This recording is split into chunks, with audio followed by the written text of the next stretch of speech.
All right, so we're diving deep today Mm-hmm. into 925 ideas to help you save money, get out of debt, and retire a millionaire. Okay. This book is amazing. It is. It's chock full of ideas.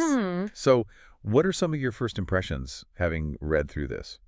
It's really refreshing to see a personal finance book that's not all doom and gloom, Right. It's not just about penny pinching and deprivation. Yeah. It's about making smart choices with your money and aligning your spending with your values. Like, it really emphasizes enjoying life along the way. Yeah, it's not about waiting until you're like 65 to start living, Exactly. It's about finding that balance between enjoying today and planning for tomorrow. Yeah. One thing that really caught my eye was this whole section on family fun on a budget. Oh, yeah.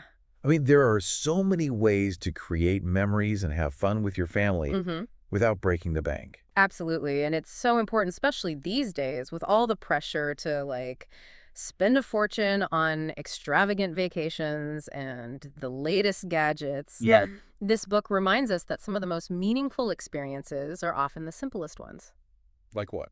Like visiting local parks and museums, going for hikes, having picnics, Yeah. just spending quality time together without all the bells and whistles. It's those little moments, right? Exactly. Building a fort in the living room. Yes. Going for a bike ride. Those are the things that kids remember. Absolutely. And it doesn't have to cost a fortune. It really doesn't. And it's a great way to teach kids about the value of experiences over material possessions. Speaking of valuable things, the book also dives into insurance, which might not sound as fun as building a fort, Right.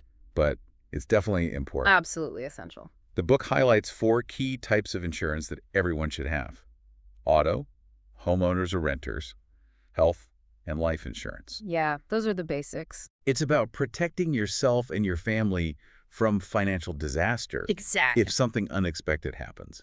Like, imagine if you had a major car accident and were underinsured. Oof. Yeah. You could be facing, huge medical bills or lawsuits. That's a good point. I hadn't thought about it that way. It's better to be safe than sorry. The book makes it clear that insurance isn't just about checking boxes. It's about understanding how these policies can literally be lifesavers. Okay, so one thing that really made me think was when the book said, Yeah. if you already live frugally, you already live like a millionaire. Interesting. What do you make of that? At first I was like, wait, what? But then it clicked. Yeah. It's about shifting our perspective on wealth. It's Yeah. not about, fancy cars and designer clothes. Right. It's about having a mindset of abundance and making conscious choices with your money. So it's less about how much you earn and more about how you manage what you have. Exactly. It's about living within your means, saving consistently, and investing wisely. And the book has some really practical tips for curbing impulse spending. Oh, yeah. Like what? One that stuck with me was throw those tempting catalogs away immediately. Oh, I love that one. Out of sight, out of mind. Right. Exactly. And unsubscribe from those email lists that constantly bombard you with sales and promotions. Yes. Those are just triggers waiting to happen. The book really encourages you to identify what triggers your impulse spending. Is it stress, boredom, loneliness? Yeah, it's about getting to the root of those spending habits. And then finding healthier ways to cope with those emotions. Exactly. It's about learning to be content with what you have and finding joy in experiences rather than material possessions. Absolutely. That's a big one. So before we move on to the next section, what are your initial thoughts on the book's approach to personal finance? I really appreciate how it emphasizes aligning your financial goals with your personal values. It's not just about accumulating wealth for the sake of it. Right. It's about using your money as a tool to create the life you want. Now let's get into some specifics. Okay. The book had some interesting advice on negotiating a raise. Oh, yeah. What are some key takeaways there? Well, one thing that stood out to me was don't demand a specific number. Oh, okay. Be open to what your boss offers. You don't want to, box yourself in before the conversation even starts. Exactly. And be patient. Don't pester your boss after making the request. Give them some time. Yeah, give them time to consider it. And show your appreciation for any raise you receive, no matter how small. Absolutely. It's about building a positive relationship with your boss and demonstrating your value. It's all about that relationship. And also be prepared to look for another job if the offer isn't sufficient. Right. Know your worth Yes. And do your research. Sites like Glassdoor or Salary.com can be really helpful. Absolutely. Those are great resources for getting a sense of what others in your field are earning. So you know where you stand. Exactly. Now, this next section is particularly relevant these days. Working from home. Oh, for sure. It's becoming more and more common. Yeah, it's the new normal for a lot of people. The book has some great tips for staying productive. Like what? Setting clear boundaries between work time and personal time. That's huge. It's so easy to blur those lines when you're working from home. Right. And having a designated workspace, if possible, helps too. So you're not working from the couch or your bed. Yeah, it creates a more professional environment. And it can help you get into that work mindset. Right. Oh, and this one made me laugh. Create rules to avoid snacking from the fridge all day. Oh, I need that rule. It's so easy to do when the kitchen is just steps away. It's a dangerous temptation. The book also talks about the importance of arranging childcare if you have kids. Yeah, that's essential. You need that uninterrupted time to focus, and your kids need a stimulating environment. It's a win-win. Now let's move on to something a little more complex. 529 plans for college savings. Okay. The book defines them as state-sponsored savings plans with tax advantages. Right. They're designed specifically for education expenses. What are your thoughts on them? You know, they can be a fantastic tool for families saving for college, but it's important to understand the different types. Okay. There are savings plans and prepaid tuition plans. Can you break those down for us? Sure, savings plans are more flexible. Okay. They let you invest your money in various mutual funds, similar to a 401k. So you have more control over your investment. Exactly, but you're also exposed to market fluctuations. I see. What about prepaid tuition plans? With those, you're essentially buying tuition credits at today's prices. So you're locking in those rates. Right, so you're protected from future tuition increases. But there's less flexibility. Yeah, if your child decides to go to an out-of-state school or a private school. You might not get the full value. Exactly. So it's all about weighing those pros and cons. Right. And figuring out what works best for your family situation.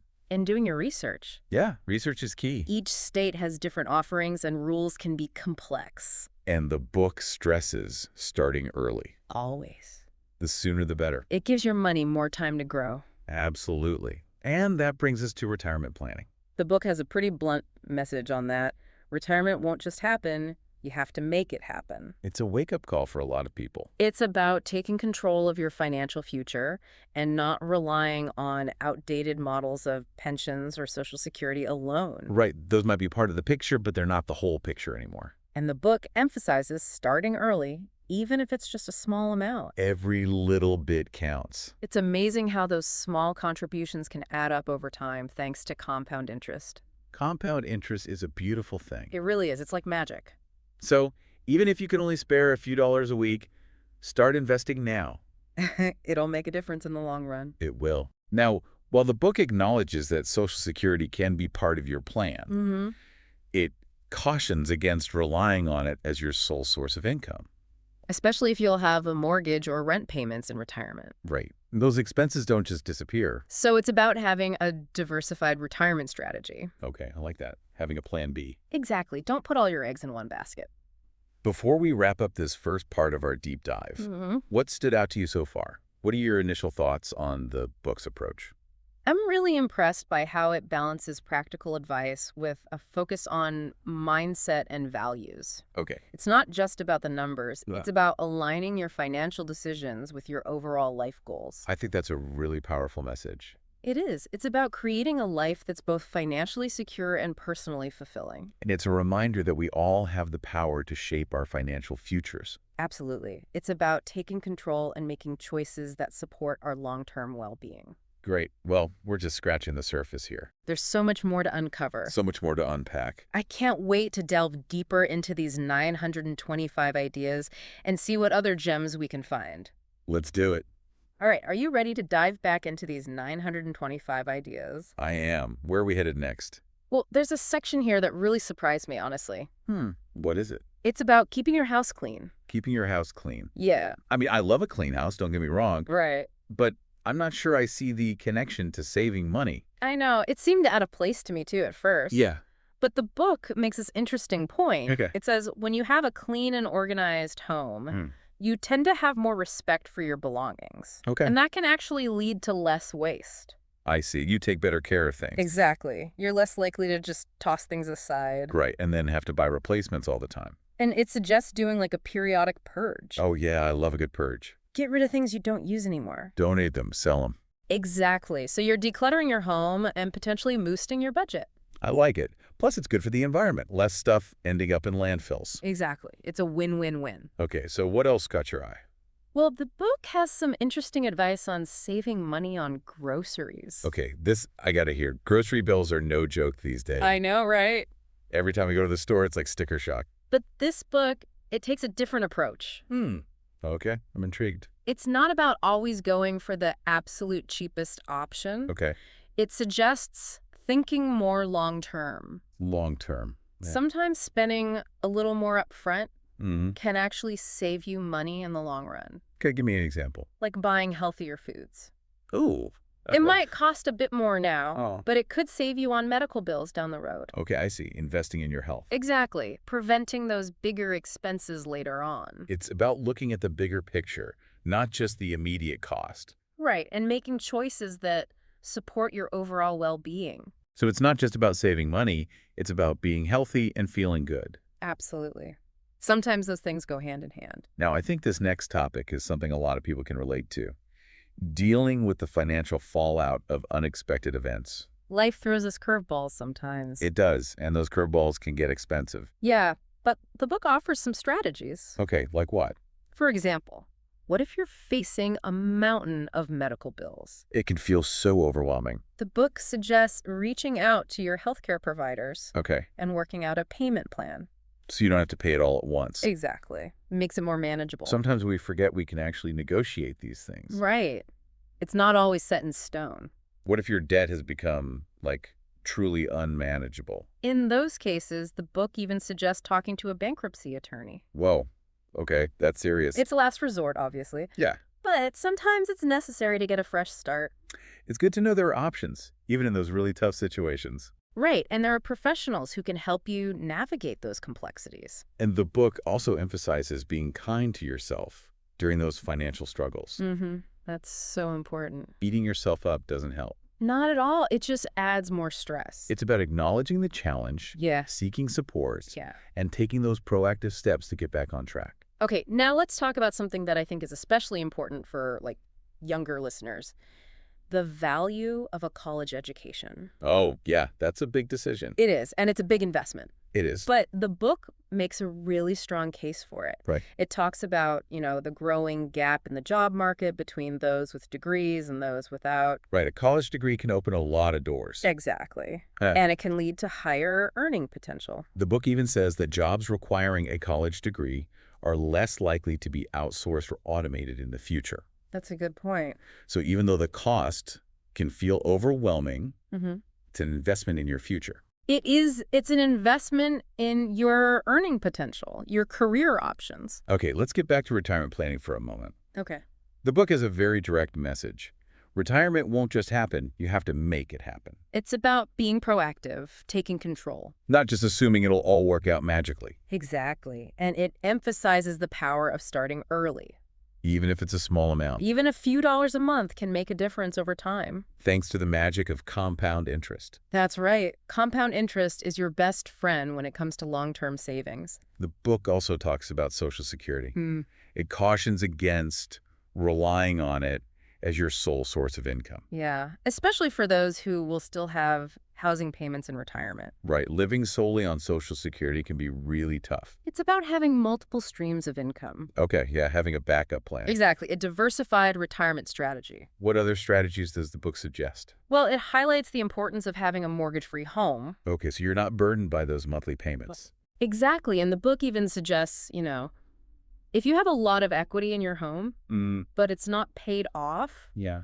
you might consider using some of your savings to pay down the mortgage. I see. So you're guaranteed that return on your investment, Right, and it can provide peace of mind. especially in retirement.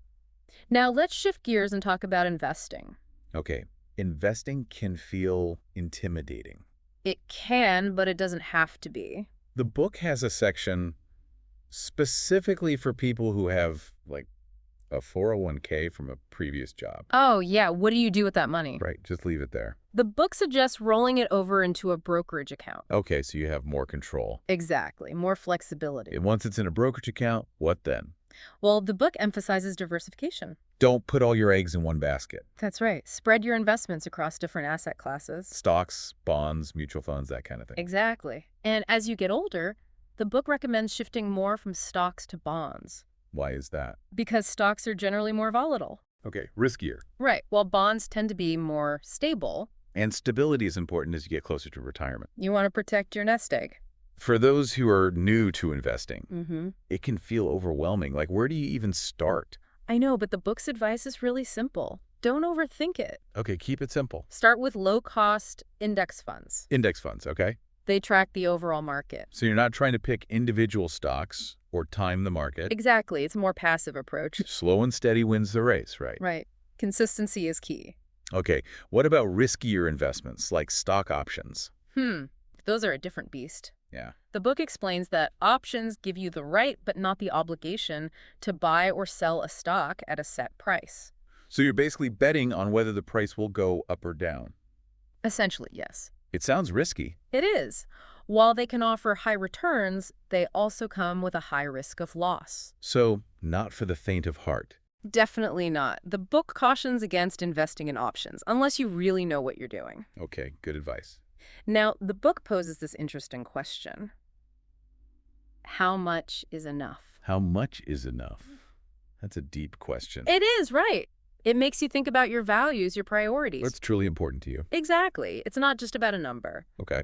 The book defines net worth as the difference between your assets, things you own, and your liabilities, things you owe. So it's like your overall financial picture. Right, what you're worth on paper. Okay, so how much net worth should you aim for? The book suggests that a healthy net worth at retirement is roughly 10 to 15 times your pre-retirement income. So if you earn $75,000 a year, you'd ideally have a net worth of $750,000 to $1.1 million by retirement. wow, that's a good chunk of change. It is, but it gives you a target to shoot for. And of course, everyone's situation's different. Of course, your needs will vary depending on your lifestyle, your health, all sorts of factors. Right, it's a guideline, not a hard and fast rule. Okay, now let's talk about choosing a brokerage and opening an account. Oh, okay, that can feel like a whole other world. I know, right? But Yeah. the book breaks it down. So what is a brokerage account exactly? It's basically an account that lets you buy, sell, and hold investments. Like stocks, bonds, mutual funds. Exactly. It's your gateway to the investment world. Okay, so how do you choose a brokerage? The book suggests considering online brokerages. Okay, those tend to have lower fees, right? Right, and they're usually more user-friendly. Makes sense. Anything else to keep in mind? It's important to choose one that aligns with your investment goals and your risk tolerance. Okay, so if you're someone who likes to do a lot of research and pick your own investments, You'll want a brokerage with a wide range of options and research tools. what if you prefer a more hands-off approach There are robo-advisors that manage your investments for you. based on your preferences? Exactly. They take the guesswork out of it. That sounds pretty convenient. It is. But regardless of which route you choose, Mhm. the book stresses understanding the fees associated with different brokerages and investment products Because those fees can really add up over time. and eat into your returns. So it's about being a savvy consumer. Right. Read the fine print. Do your research. Now, I want to talk about something a little more philosophical. Okay, mixing. The book has this section about how having more won't necessarily make you happier. Oh, that's an interesting concept. It is, right. It challenges that whole more is better mentality. Yeah, we're kind of conditioned to think that way. But the book argues that once you have enough to meet your basic needs Yeah. and live comfortably, Mm-hmm. having more money doesn't actually lead to greater happiness. It's like that saying, money can't buy happiness. Exactly. In fact, sometimes it can have the opposite effect. How so? Well, if you're constantly striving for more, Yeah. never feeling content with what you have, You're always chasing that next thing. right, it can become a never-ending cycle. And it can take a toll on other areas of your life. Exactly. Your relationships, your health, your overall well-being. The book encourages us to find joy and contentment in the present moment, Yeah, appreciate what you have. rather than always focusing on what you lack. And it ties into the whole theme of financial well-being. Okay. It's yeah. about more than just the numbers. It's about creating a life that's fulfilling in all aspects. Exactly. Your finances are just one piece of the puzzle. So before we move on to the final part of our deep dive, What's resonating with you so far? I love how this book encourages us to think differently about money. Okay. It's not just about accumulating wealth. It's about using it as a tool to create the life we want. And that's a really empowering message. It is. It puts us back in the driver's seat. Right. We have the power to make choices that align with our values and goals. Exactly. It's about being intentional with our finances. And creating a life that's both financially secure and personally meaningful. Absolutely. So, are you ready to explore some more of these 925 ideas? I'm ready. Let's dive in. Okay, so we're back, and I'm excited to dig into the final part of 925 ideas to help you save money, get out of debt, and retire a millionaire. Me too. There's some real gems in this last section. You know, one thing that really stood out to me was the chapter on teaching kids about money. Oh, yeah, that's so important. It's never too early to start, right? Absolutely. And the book suggests getting them involved in those family budgeting decisions, even in small ways. Like how? Well, it could be as simple as having them help plan a grocery list, Oh, or like choosing between two different vacation options. so they can see the trade-offs. Exactly. It helps them understand that, you can't always get everything you want. Right, you have to make choices. And the book also recommends giving kids an allowance. Oh, yeah, an allowance is a classic. But the key is to encourage them to save a portion of it. Okay, so they learn that delayed gratification. Right, saving up for something they really want. And it suggests having kids work for extra money, even if it's just doing chores around the house. Exactly. That way they learn the connection between work and earning. They start to understand the value of a dollar. Right, it's not just magically appearing. Okay, shifting gears a bit, the book also had some great advice for couples on finances. Oh, yeah. Money can be a big source of tension in relationships. It can be a deal breaker for sure. So being on the same page financially can really help. Save a lot of arguments down the road. Exactly. And the book suggests having these regular money dates. Money dates. Okay, that's cute. Right. It sounds kind of cheesy, but it's basically just setting aside time to talk about your financial goals and concerns. So you're both moving in the same direction. Exactly. And it's about working together as a team. What if couples have totally different approaches to money, though? Yeah. Like, one person is a spender and the other is a saver. Well, the book talks about the importance of understanding each other's money personalities. Okay, so recognize those differences. And then finding a system that works for both of you. So it's about compromise. Right, and communication is key. Okay, this next section is one that I always love to talk about. Giving back. Oh, me too. It's so important. And I love how this book emphasizes that giving doesn't have to be just about money. Right. It's about finding ways to contribute that are meaningful to you. Exactly. It encourages us to think about our skills and talents. And use those to support causes we care about. Like volunteering your time. Mentoring someone. Or even using your professional skills to help a nonprofit. There are so many possibilities. And the book also reminds us to do our research before donating. Oh, yeah. Make sure your money's going to a reputable organization. Sites like Charity Navigator and the Better Business Bureau can be really helpful for that. They can give you insights into a charity's financial health and transparency. Okay, now for something a little different. Entrepreneurship. That's a big one. The book is very honest about the challenges of starting a business. It's not for everyone. It takes a lot of work, dedication, And a willingness to take risks. but it also highlights the potential rewards. That sense of fulfillment, creating something of your own, Being your own boss. it can be incredibly rewarding. What advice does the book offer for aspiring entrepreneurs? Well, it suggests starting small, testing your ideas before going all in. So don't quit your day job just yet. Right. And build a strong network of support. Surround yourself with people who believe in you. Exactly. And having a clear vision is crucial. So know where you're headed. And a solid business plan. Okay, so have a roadmap. Right. And of course, passion is essential. If you're not passionate about it, it's going to be really hard to sustain that energy and drive. Exactly. It's got to be something you truly believe in.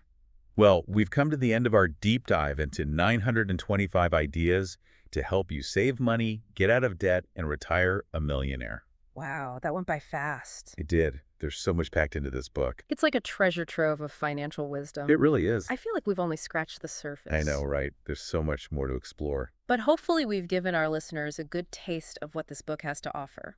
And maybe spark some ideas for their own financial journeys. Exactly. It's about taking control, making informed choices. And creating a life that's both financially secure and personally fulfilling. I think that's a great takeaway. I agree. And remember, it's never too early or too late to start making positive changes. Every step counts. Absolutely. So thanks for joining us on this deep dive. It's been a pleasure. We hope you've enjoyed it, and until next time, keep learning, keep growing, and keep diving deep.